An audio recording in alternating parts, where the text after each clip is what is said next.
বর্তমানে পুরা পৃথিবী depend on China, especially the manufacturing sector. Big company like Apple, Tesla, Amazon, BMW তাদের সব ম্যানুফ্যাকচারিং কিন্তু চায়না থেকে থাকে। আপনি কি জানেন টেসলার কত পার্সেন্ট ম্যানুফ্যাকচারিং চায়নাতে হয়? 50 to 60% টেসলার প্রোডাক্ট ম্যানুফ্যাকচারিং ইন চায়না। এবং ইন্টারেস্টিং বিষয় হলো টেসলার সবচেয়ে বড় যে ম্যানুফ্যাকচারিং হাবটা আছে ওইটা কিন্তু চায়নার সাংহাইতে অবস্থিত। অ্যাপেল যত ধরনের পণ্য তারা উৎপাদন করে তার 90 to 95% প্রোডাক্ট আর ম্যানুফ্যাকচারিং ইন চায়না। তাহলে বুঝছেন যে চায়না তাদের দেশটাকে পৃথিবীর জন্য একটা ম্যানুফ্যাকচারিং হাবে পরিণত করেছে।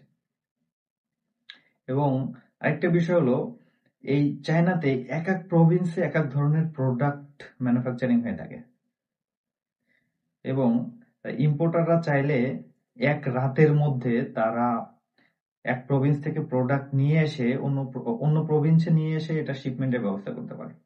চায়নার road transportation, airports, sea ports এগুলো স্মুথলি কাজ করে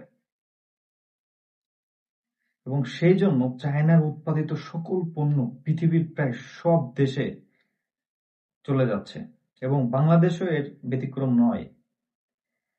বাংলাদেশ 2022 সালে ইম্পোর্ট করেছে অলমোস্ট $28 বিলিয়ন। 2023 সালে ইম্পোর্ট করেছে চায়না থেকে $22 billion, which is the large number. Bangladesh import করেছে specially the electronics product, fabrics, সুতা, গার্মেন্টস অ্যাক্সেসরিজ, র ম্যাটেরিয়ালস, প্লাস্টিকের র ম্যাটেরিয়ালস, এগ্রিকালচার এবং অটোমোবাইল ইন্ডাস্ট্রিতে যত যা আছে পার্টস, সব ধরনের প্রোডাক্ট বাংলাদেশ ইম্পোর্ট করে বেশিরভাগই চায়না থেকে। বাংলাদেশ অলমোস্ট তার আমদানির 25% আর ইম্পোর্টেড ফ্রম চায়না।